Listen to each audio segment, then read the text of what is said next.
Hey folks, Kilt-Man here, Kilt-Man! At your beer swilling service. How are you all? Hope you're doing well. Currently, it is late and it is lashing down. It's absolutely lashing down. It's also really, really cold. Hence why I've got a sweatshirt on. Yes, slightly overdressed. And this sweatshirt, kind of bizarrely, I had a bath before. Yes, I do occasionally bathe myself and wash my hair, which regular viewers will probably have spotted because it's going woof like that. Big hair. Crazy follicles. And so I padded panther-like to the bedroom, got the hairdryer out, whoa, yes, toweled myself down, realised, shit, I'm nude and I'm cold. So I reached for something to put on and I found that. I have a wall of kilts. I have 65 different kilts. It's been at 65 for quite some time. I haven't bought any new ones this year, I don't think, at all. So 65, and most of them are in the bedroom, and they're not neatly arranged. They're not hanging anywhere like they should be. Mrs. Kilt-Man's always going, you should be looking after these. You are the Kilt-Man. You love them. You cherish them. It is true, but I'm also a sloppy bastard as well. Very, very untidy and unkempt. But I love in the morning when I roll out of bed and I just climb up the kilt wall and just grab the top one, which is usually the one I wore the day before, but that's another story. And anyway, so I reached, because there's sometimes with sweatshirts and things there, and I grabbed this. Can you see this? Mountain Team, yeah, woo, Mountain Team. I haven't seen this sweatshirt since, well, I'll tell you now, I bought this, or rather, my mum, Big Kilt Mama, bought it for me when I was about 14 years old. Yeah, you heard that right, 14 years old. From the Freeman's catalogue, way back in the 80s, 83, 84, something like that. Not only had I forgotten I even had this, but I don't think I've ever worn it since then. How has this gone from that house to everywhere else I've lived, to this house, and then suddenly appeared on top of my kilt wall? I said to Mrs. Kilt-Man, where's this from? And in the meantime, the kids were going, Dad, stay to that. Where'd you get the Mountain Team? What kind of Mountain Team were you in? And I'm like, I don't know where this came from. Who put that on top of the kilt wall? We have spooks in this house. I've mentioned them before and their various ghostly antics. Never malicious, it's always kind of just mischievous and a little bit weird, unpredictable. But so I'm putting it down to that. But because I haven't seen this since I was, as I say, 14. And the thing is, I don't remember ever taking it when me and Mrs. Kilt-Man first moved in together. I don't recall ever bringing this with me. Why would I have done that? Look at it, it's actually it's lovely and warm. It's fleecy as well. So, hey, Mr. Spooks, you did well there, thank you. They'll be dressing me in the mornings now. This is kind of freakish. Anyway, folks, how are you all? Vaccines have arrived. Oh, it's the biggest Christmas gift of all time. Monoliths, mysterious monoliths are appearing all over the bloody world now. It's just endless. Hugh Keys-Byrne, who played the toe cutter in Mad Max and Immortan Joe in Mad Max Fury Road, sadly has died, age 73, I think. Sad news. Great character actor, a real screen presence as well. And in other news, I've watched Doctor Who again. See, I mentioned this from my childhood or rather my roguish teen years, but I've been going back to look at old Doctor Who and other cult TV shows of late, because I thought, I might do a little run of old classic TV shows. I'll just pick a couple of episodes from each one, like I was going to do well, I still will, Kolchak, the Night Stalker, Doctor Who, obviously, and all the Space 1999, Star Trek, that kind of thing. Just cover a few of these, you know, forgotten but nostalgic trips of the imagination. So, what did I watch? What did I select from Doctor Who? Tom Baker, of course, my era, the one I grew up with, the only Doctor Who I actually love. Tom Baker, the brain of Morbius. And this would be from, what is it? What years were it? 74 to 81 was the tenure of, what was he, the fourth Doctor? Let's get this right. Hartnell, Troughton, Pertwee. Yeah, he was the fourth one. Tom Baker, local lad, Scouser, absolutely wild, crazy, crazy dude. If you ever get to read his autobiography, whoa, there was some stuff they were getting up to, mate, in the school playground, which I really wouldn't have mentioned if I was him. But hey, it's Tom Baker. He can get away with it. But I am not a Doctor Who fan. Don't put me in that bracket. I adore Tom Baker's tenure, the horror years as they're known. I mean, everyone jokes about, oh, Doctor Who used to hide behind the settee and the sofa and all that. Well, you did with his, because the monsters were scary, the ideas were scary, and they were violent. The stuff that he did set on Earth with Unit, you know, Brigadier Lethbridge Stewart, Sergeant Benton and all that, they were the best. But some of his stories were absolutely classic. The Gothic horror run, which sort of paid a lot of homage to Universal and Hammer. All those themes and ideas were creeping in there. And this one, The Brain of Morbius, is no exception. This was a kind of harking back to Universal and Hammer and Frankenstein. You've got this desolate planetoid called Khan. Not Khan from Star Trek, but this planetoid Khan.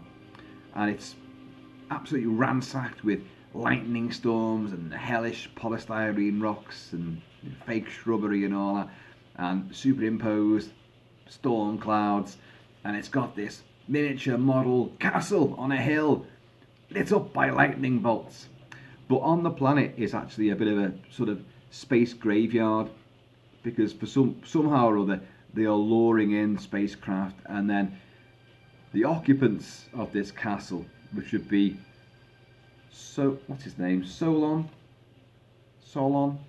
I don't want to call him Sodom. Hang on a minute. Oh God, what's his name? It is Sodom, something like that. Forgive me, folks, for like completely forgetting the main bad guy's name. And I have. God, what is it? Solon, played by Welsh actor Philip Maddock.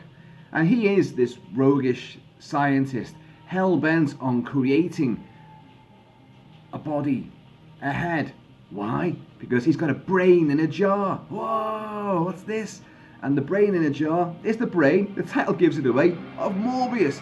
And Morbius is a renegade, ruthless Timelord who had a huge cult following. He was a weird, sort of avant-garde, dangerous, volatile Time Lord that the other Time Lords all ganged up on and sort of threatened with. Well, they did execute him. They blasted him apart. All his particles were meant to go everywhere around the galaxy. But his brain was preserved by one of his devotees, his followers, which is Sodom, Sodinol, whatever his fucking name is.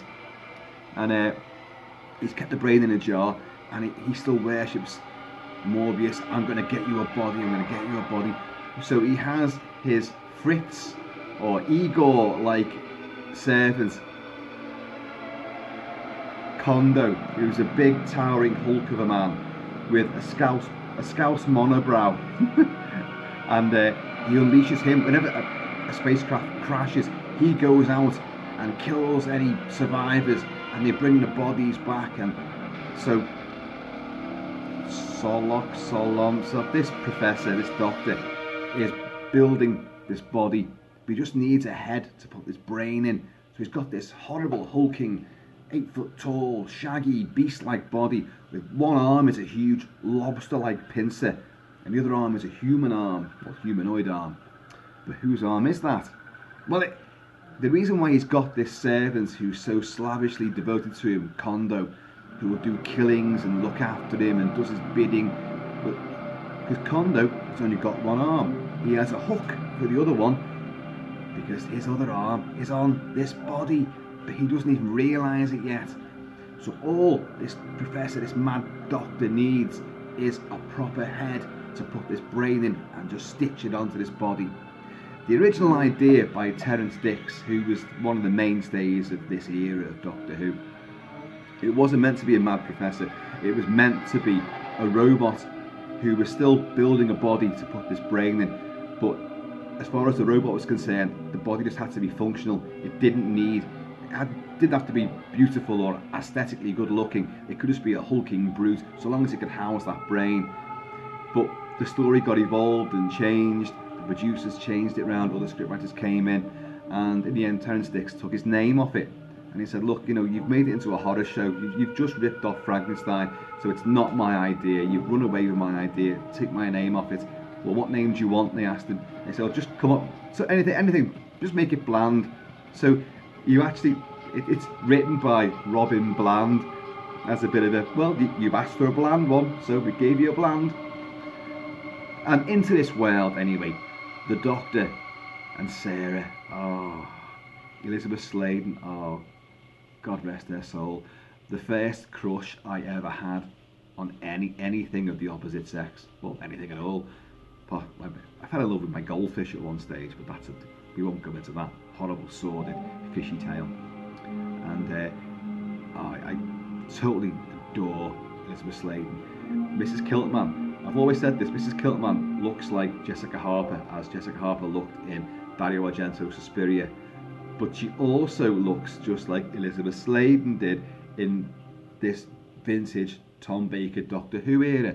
So you can, I was fixated once I got past the loss of my goldfish. I moved on. I moved up the evolutionary scale somewhat.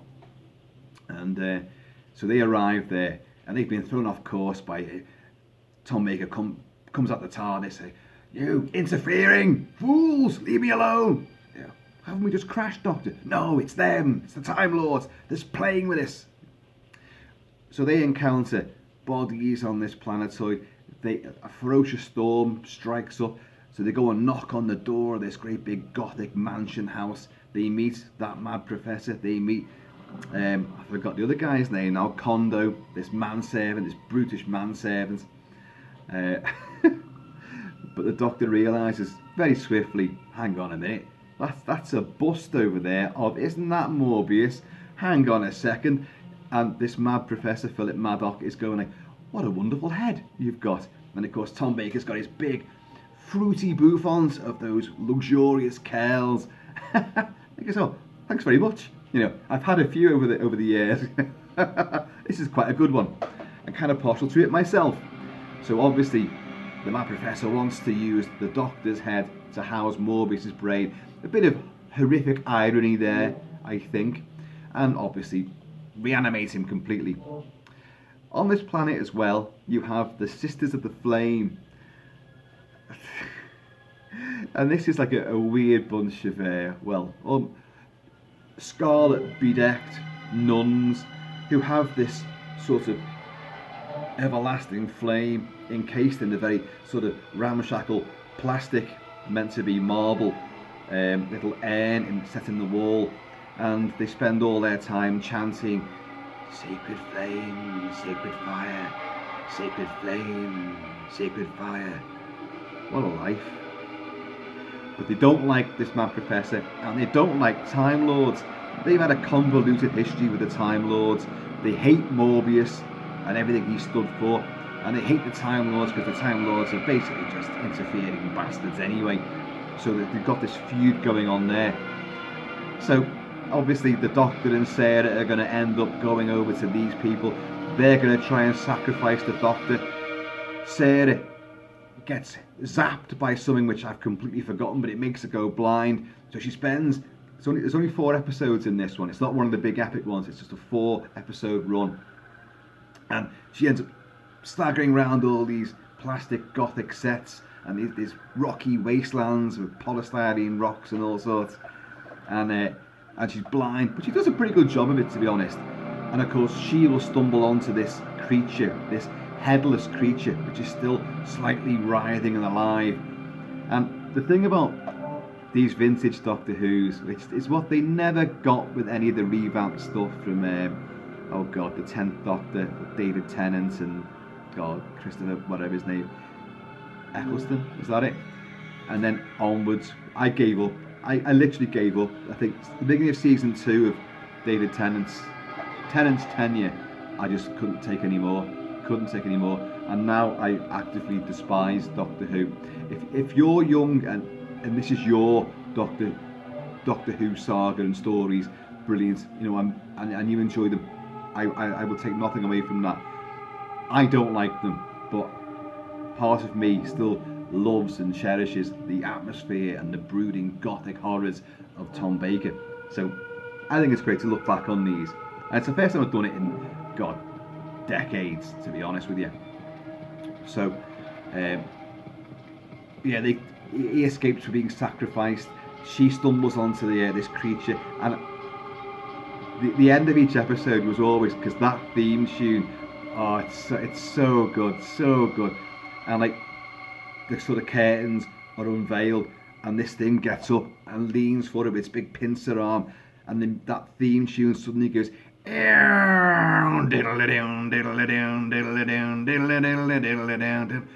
Well, it's totally designed to give you a bloody heart attack. You know it's coming. You know, the minutes are ticking by. These episodes, 25, 30 minutes long, and you'd know, it's coming up to the end now, and you knew something was behind there, and she leans in, and suddenly it gets up, and you're like, and that music kicks in, and you're like, oh, Jesus. It's perfectly timed and executed to galvanise you and give you nightmares. Even now, in my ridiculous age, I feel like a Time Lord now, like I've regenerated a few times, badly as well. And so, I'm going to call him Philip Maddock because I cannot remember the bloody mad scientist's name. Solon, that's it. He keeps trying to get the Doctor and trick him with poisoned wine and all this sort of stuff. The Doctor keeps getting knocked out, passes out, faints, gets held around, and he's unconscious for like a good 2 episodes. And he gets Solon to try to, fix Sarah's eyes to make her, okay again. But he's going, it won't work. But he also then tells the Doctor, of course, that really it's going to wear off. She's not going to be blind for long. Just don't tell her. Because it's all trickery and deception. And yet we all know what the full story is. He wants to put that brain in the Doctor's head. The Sisterhood want to kill the Doctor, want to kill Morbius, want to kill Solon and Kondo. But the Doctor is going to have to win over the Sisterhood and convince them that, no, what he's doing is really wrong. But I'm trying to help you and destroy Morbius forevermore. And the show, even though everyone goes on about it's a Frankenstein riff, it is to a degree. It's only when you get to episode 4, the final episode, when things go into like massive overdrive, and you get that big sort of fishbowl. Oh my God, my goldfish has come back again. I don't believe it. They put like a fishbowl with like Dalek-style nozzles on it, on top of his body. And it's lumbering around with this brain, and the brain's been dropped and damaged as well. Which is Frankenstein, of course. An abnormal brain. So but he remembers, I don't like you, and Timelord, and the Sisterhood, and he goes on a wrecking spree, a bit like Frankenstein's monster will do. So he ends up scrapping with Kondo, who has been the sympathetic assassin. You feel sorry for him. All he wants is his arm back. But when he realises that Solon is not going to put on, I don't need you anyway. Like, I'm never going to put that arm back on you. It's staying on with Morbius's body now. It's much better use on him than ever on you. Well, they'll end up scrapping. He'll shoot in a really shocking scene. He repeatedly shoots. This is the Solon. Repeatedly shoots Kondo, and you actually see an explosive blood squib like that, and blood does shoot out. And he's like, not dead though. He does come back finally, and he's been ordered to kill Sarah, but he won't kill girl, won't hurt girl. Kondo like girl. That's that kind of thing, you know. So you are sympathetic towards him. So he ends up fighting the monster, and the monster will kill him, and there's death aplenty. The monster gets to grips with picking up people and crushing them, and with its big pincer claw, whacks the hell out of Tom Baker. But it will end up inevitably wandering off into the clutches of the Sisterhood, who, a bit like a torch-wielding mob from the old Hammer and Universal movies, will, because sacred flame, sacred fire, will go after this thing, and he'll topple off the edge of a cliff. And for TV, not a bad visual effect of his body tumbling down this cliff face. So that's the end of Morbius. But it is great. You will have a mental duel between Solon and the Doctor, and if you look, the two of them pit their brains either side like that with this sort of screen with tubes and wires and all that sort of thing, and the faces that illuminate in it are actually the production team, the writer, the director, and producer, and it's just clever little in-jokes. But the Doctor will win, and wins the day, and even though the sacred flame has been apparently dying out, he'll give them the secret of, reinvigorating the flame before the TARDIS whisks off for new adventures. The Brain of Morbius is it's regarded as one of the high points in Tom Baker's years. I always had fond memories of it.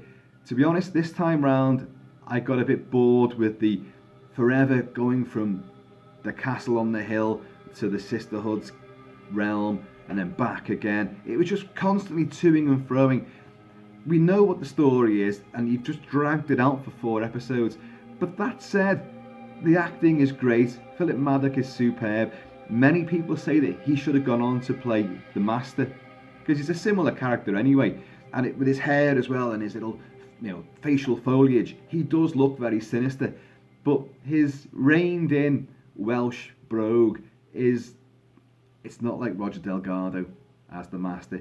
I don't think he has that presence to have gone on to do the Master, but he's of that ilk. He's a little bit softer and a bit more foppish and irreverent, and he doesn't come across as a threat at all, really, despite all his machinations and his little devious plots and his use of poison and other toxins and his control over people. He doesn't seem too hugely fiendish to be any kind of real worry. You can overpower him anytime. And Kondo himself, although he does decapitate a poor alien survivor from a spacecraft wreck in the opening scene, this creature is crawling through debris, and Kondo suddenly appears and hacks his bloody head off and brings it back. And in a nice little effect, you see this insectoid head which he's hacked off, and Solon, I hope I'm getting that name right now, is putting electrodes in it, and the mandibles are moving and the eyes are rolling. It's not a bad little effect. So, and it does have violence, and it does deal with corpses and rebuilding bodies and... Hello? Folks, excuse me one moment. Roxy the Wonder Dog wants to go out into that ferocious BBC rainstorm.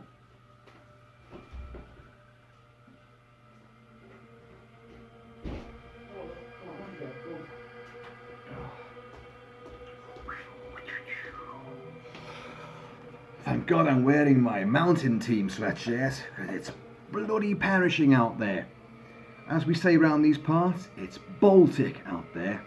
Cheers, y'all. Yep, I've run out of whiskey again. Anyway, folks, Doctor Who, The Brain of Morbius. It's gothic, it's ghoulish, it's a bit repetitive. One of the girls in the second in command of the Sisterhood, they're always like that, and she's got these mad eyes. Yes, and to the big sister boss nun who's in charge, who's actually really, really good, and but who looks a bit like a terror hawk. She's wrinkled as hell, and she's got little wisps of hair and a chinny chin. She's kind of like the grandma. You go and give Nana a kiss, and you're like, I'm not go and give Nana a kiss. Go on, and you're like, and they've got all these wispy Fu Manchu tendrils sprouting from the warts on their chins. Oh god, the real stuff of nightmares, folks. And she looks like that, but she's really good because she hates the Time Lords, but she has to, in the end, come round to the Doctor's way of thinking and appreciate that he's doing the right thing and he's actually helping them out. And in the end, she'll make the ultimate sacrifice because they have it immortal. They can live for eternity so long as the flame is burning, but the flame is withering and dying. So she gives herself to the last of the flame, and then the Doctor bestows on the rest of them the gift of making fire last a bit longer. Rubbing two sticks together, lighting blue touch paper and standing well back, you know. But it is good, and it was sensational to get that excitement again. I mean, the opening titles of Doctor Who were great. You know, the Vortex, the Doctor Who badge emblem going down that, the big letters at the title of what this one's going to be, written by. You know, it's really good the way that he did that, and of course that music, that fabulous music, and then at the end of each episode the cliffhanger. Oh god, I'm frightening myself just by reenacting it. That's how good it is. That's how powerful it is. So yeah, I've got to recommend it. If you're a Who fan, then you know it very well anyway. And I will never gonna class myself as being a Whovian. Like, I don't know I don't know the chronology, and even in Tom Baker's era, the ones that went into space after his sojourn on Earth, wasn't he banished on Earth for a while? Wasn't that how that came to be? And he went into space. A few of the stories, like this one, like Planet of Evil, which is the Forbidden Planet riff, I enjoyed, but many of them, especially when he ends up back on Gallifrey, I was never really taken by it, because I think when they're in space, when they're on other planets, the sets kind of let the show down. Part of the charm, I know, but when they were on Earth, they were using real locations, real houses, real buildings, real forests and moors and real quarries. You know, that it had more tangibility, it was more believable, more credible, and just more exciting. But the plastic sets on this, though, I've got to say, as plasticky as these rocky crevices, valleys and mountains appear to be, God, what a great sort of playground. I would love to construct something like that and put it in, you know, the back garden of Kilt Mansion, to literally run around and play my own crazy games in there. It'd be brilliant.